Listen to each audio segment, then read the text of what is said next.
Assalamu alaikum. Welcome to English class. In this class, I am going to discuss about voice. Dear student, so let us start. তোমরা জানো voice মানে বাচ্য।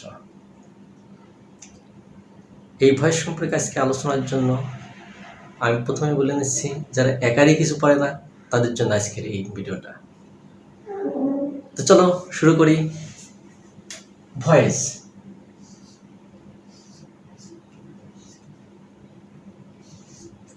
Voice মানে বাচ্য। বাচ্যকে সাধারণত দুই ভাগে ভাগ করা যায়: অ্যাক্টিভ ভয়েস,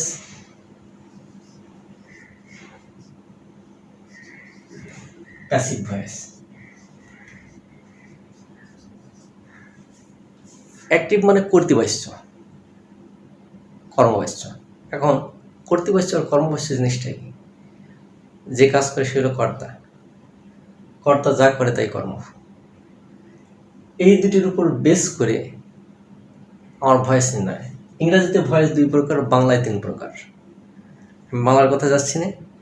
এখন এই ভয়েস করার জন্য আমার কী কী প্রয়োজন, আগে এটা আমার চিন্তা করতে হবে। ভয়েস করার জন্য আমার প্রয়োজন টেন্স। টেন্স আমার জানতে হবে। টেন্স না জানলে পরে ভয়েস করা কঠিন হয়ে যাবে।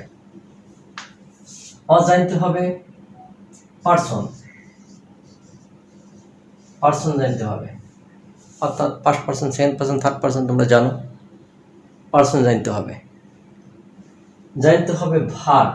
ভার্ব বলতে অক্সিলারি ভার্ব এবং প্রিন্সিপাল ভার্ব উভয়টাই জানতে হবে।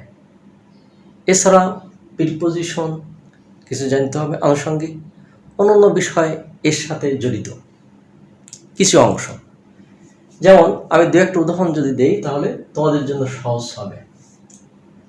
I eat meal, light rice. আমি যদি রাইস থেকে ভুল হবে, এটা আমাদের দেশের জন্য ভুল। I eat রাইস,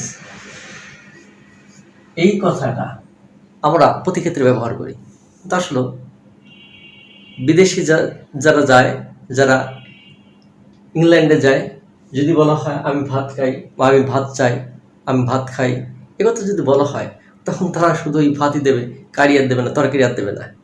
সেই জন্য রাইস বলতে ভাত। আমরা কি শুধু ভাতই খাই? না, এর সাথে আমরা অন্য জিনিস খাই। এই জন্য এই রাইস কথাটা ব্যবহার করাটা উত্তম নয়। এক্ষেত্রে মিল কথাটা ব্যবহার করাটা বেশি উত্তম। আইট মিল, আমরা খাবার খাই। এখানে অ্যাক্টিভ ভয়েস আইট মিল। চিন্তা করতে হবে সাবজেক্ট এবং অবজেক্ট। সাবজেক্ট কোনটা, অবজেক্ট কোনটা। এইখানে পরিবর্তন হবে 5টা পরিবর্তন সাধারণত। এটা আমি সাধারণ কথা বলছি। প্রথম পরিবর্তন সাবজেক্ট অবজেক্ট হবে, অবজেক্ট সাবজেক্ট হবে, 2টা পরিবর্তন। একটা অক্সিলারি ভার্ব আসবে, একটা অক্সিলারি ভার্ব আসবে, 3টা পরিবর্তন। এই ভার্বে, প্রিন্সিপাল ভার্বে 3 নাম্বার ফর্ম বাড়বে, 4টা পরিবর্তন, আর একটা প্রিপোজিশন আসবে, 5টা পরিবর্তন। তাই এটার মাধ্যমে আমি একটু ব্যাখ্যা করি। যেমন মনে করো প্যাসিভ ভয়েস। আমি আগে বলছি এইখানে সাবজেক্ট অবজেক্ট হবে, অবজেক্ট সাবজেক্ট হবে। এর আগে বলে নেই যে সাধারণত ভয়েস কোন সেন্টেন্সের ভয়েস হয়। এই ভার্বে যদি আমি কি বা কাকে দ্বারা প্রশ্ন করলে উত্তর পাই, সেই সেন্টেন্সের ভয়েস হবে। যেমন আই ইট মিল, আমি কি খাই, আমি খাবার খাই। যদি আমি আই ইট দেই, সে সেন্টেন্সের সাধারণত ভয়েস হয় না। আমি কি খাই, প্রশ্ন করলাম, আমি খাবার খাই, এটার ভয়েস হবে। কিন্তু যদি আমি এই মিলটা বাদ দিই, এই অংশটা, সেক্ষেত্রে ভয়েস হবে না। ইট, আমি খাই, কি খাই, কোনো উত্তর নাই, ভয়েস হবে না। যাই হোক, এখানে সাবজেক্ট অবজেক্ট হবে, অবজেক্ট সাবজেক্ট হবে। তাহলে এখানে মিল ইজ, ভার্বে 3 number form eaten by me. দেখো কয়টা পরিবর্তন, দেখো এই সাবজেক্ট এই সাবজেক্ট অবজেক্ট হলো, অবজেক্ট সাবজেক্ট হলো, অর্থাৎ এই মিলটা চলে আসলে এইখানে, আয়ের পসেসিভ আসবে এইখানে। পসেসিভ কথাটা আমি বলি নাই, কিরকম, যেমন আই থাকলে মি, আই থাকলে কি হবে, মি হবে। হি থাকলে কি হবে, হি বা সি, হি থাকলে হিম হবে। সি থাকলে হার হবে।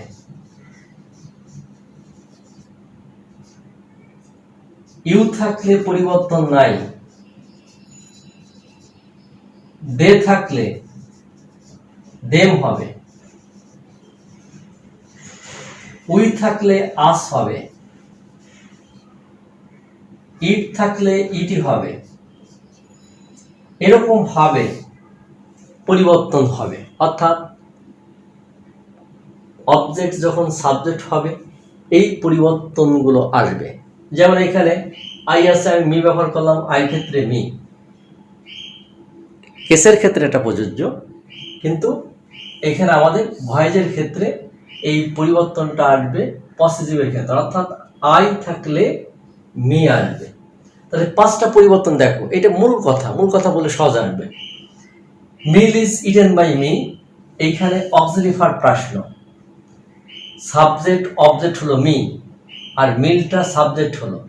তিনটা ভার্বের 3 নাম্বার ফর্ম, অর্থাৎ ভি3 আসলো। 4 নাম্বার ফর্ম, একটা প্রিপোজিশন আসলো। 5 নাম্বার, অর্থাৎ সাধারণত 5টা পরিবর্তন হয় ভয়েসের জন্য। এই কথাটা একটু মনে রাখো। এখন যদি আমি এখানে লিখতাম আই অ্যাট মিল, সেক্ষেত্রে কি হইতো, দেখো ATE, এটা টেন্সের পরিবর্তন, আমি বলছি টেন্সের পরিবর্তন। আই অ্যাট মিল, এটা কি past tense.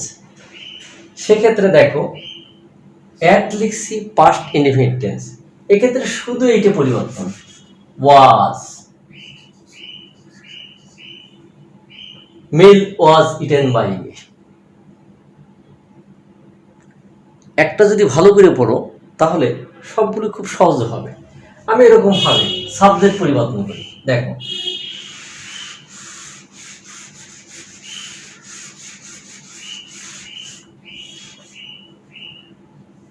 I play football.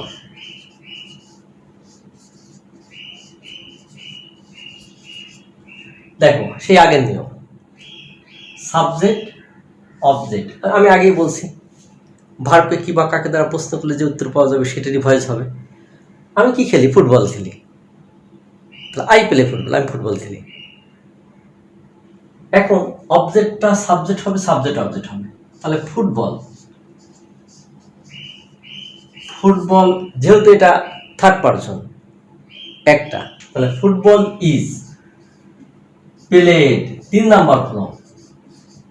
এই প্লেড 3 নাম্বার ফর্ম ইডি, অর্থাৎ ভয়েসে একটা কথা মনে রাখতে হবে, সবসময় ভার্বের 3 নাম্বার ফর্ম হবে। Football is played by me, দেখো football is played by me, তাহলে এই আগের মতো verb 3 number, auxiliary verb, preposition, subject object, object subject, 5টা পরিবর্তন।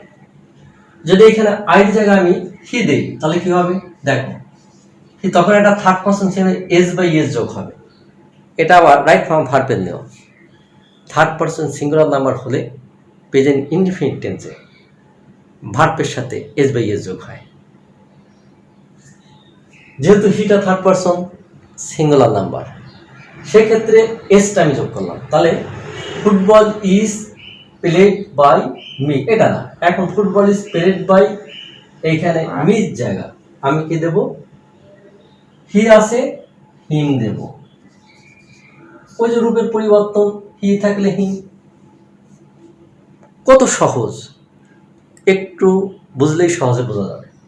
এখন যদি আমি এইখানে হির জায়গা দে দে, দেখো দে, দেটা কি বহুবচন প্লুরাল নাম্বার, তখন কিন্তু এস হবে না, দে পেলে ফুটবল, এটার ভয়েসটা কিভাবে করবা, সেই আগের মতো, শুধু ফুটবল ইজ প্লেড বাই দে আছে, তখন আমাকে দেম লিখতে হবে এই হিমের জায়গাতে। দেখো খালি কি অল্প একটু পরিবর্তন, খুব সহজে বোঝা যাবে। দেখো দে প্লে ফুটবল, এটা যদি ভয়েস করে দেন কি হবে, football is played by them. আচ্ছা এখন যদি এইখানে আমি, এটা তো প্রেজেন্ট ইনডিফিনিট টেন্স, আমি এইটাকে দে প্লে ফুটবল এটাকে পাস্ট ইনডিফিনিট করে দেখে পারবে না? নিশ্চয়ই পারবে। শুধু এইখানে ইডি দিয়ে দাও, প্লে, দেখো এটা পাস্ট ইনডিফিনিট, আগে প্রেজেন্ট করছি এখন পাস্ট ইনডিফিনিট, তখন কি হবে, ফুটবল ইজের জায়গায় আমি ওয়াজ দিয়ে দেবো, আর কিছু না, শুধু এইটুকু পরিবর্তন, সব ঠিক থাকবে। Football was played by them, এটুক হয়ে গেল। নিশ্চয়ই বুঝতে পারছো, কিছুটা বুঝতে পারছো। আমি আরো দু একটা দেখো। দেখো এটা প্রেজেন্ট ইনডিফিনিট, পাস্ট ইনডিফিনিট।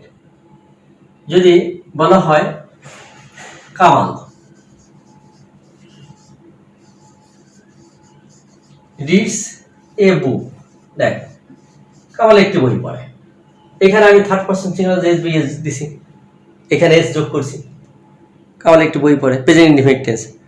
যদি আমি এখানে এসটা উঠাই দিতাম তখন কি কোনো টেন্স হতো? মনে করো আমি এটা টেন্স, এটা উঠাই দিলাম, এসটা বাদ দিলাম, তখন সেন্টেন্সটা শুদ্ধ হতো? হয়তো তোমাদের ধারণা না, শুদ্ধ না। আমি যেহেতু বলছি থার্ড পারসন সিঙ্গুলার নাম্বার হলে ভার্বের সাথে এস বি এস যোগ হবে, সব ক্ষেত্রে প্রযোজ্য না। কি জন্য? ভার্বটা চিনতে হবে, এটাও সঠিক, তখন এটা পাস্ট ইনডিফিনিট টেন্স হবে। কারণটা রিডের তো 1 number form, 2 number form, 3 number, অর্থাৎ পার্টিসিপল একই জিনিস। রিড রিড রিড, এখানে দেখ রিড রিড রিড, কোনো পরিবর্তন নাই। V1 V2 V3, V1 V2 V3 পরিবর্তন নাই।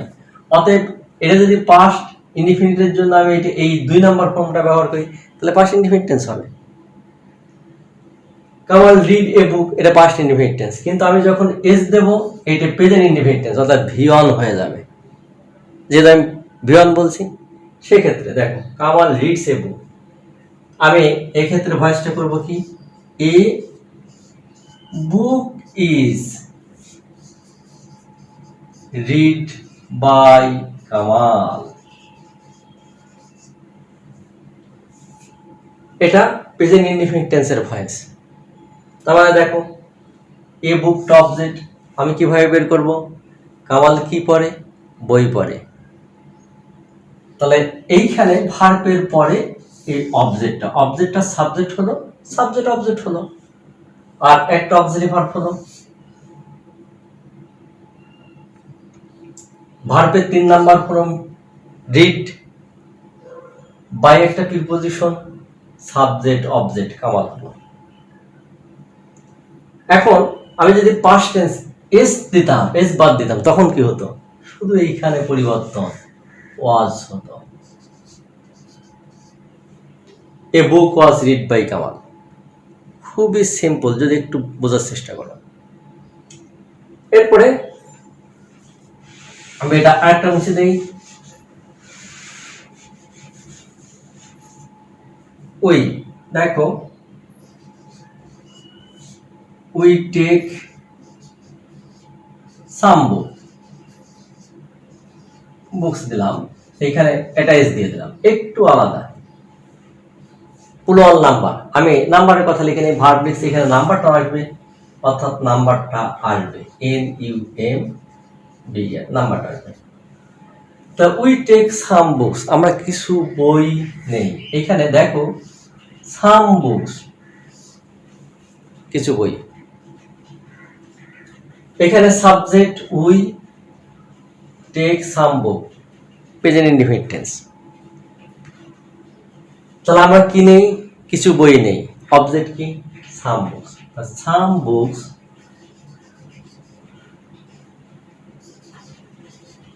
যেহেতু এখানে সাম বুকস, তখন কি হবে, ইজ না আর, বহুবচনের ক্ষেত্রে আর হয়, যেহেতু সাম বুকস আর।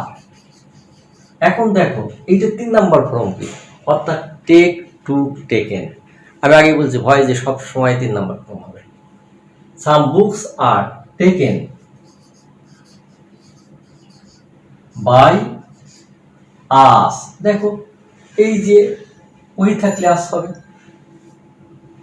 তাহলে some books are taken by us. এখন যদি আমি এখানে এই সেন্টেন্সটাকে পাস্ট ইনডিফিনিট করি, অর্থাৎ এইটি, তাহলে কি হবে? শুধু টেকের জায়গা আমি টুক দিলেই পাস্ট ইনডিফিনিট হয়ে যাবে। এটা হলো কি টুক।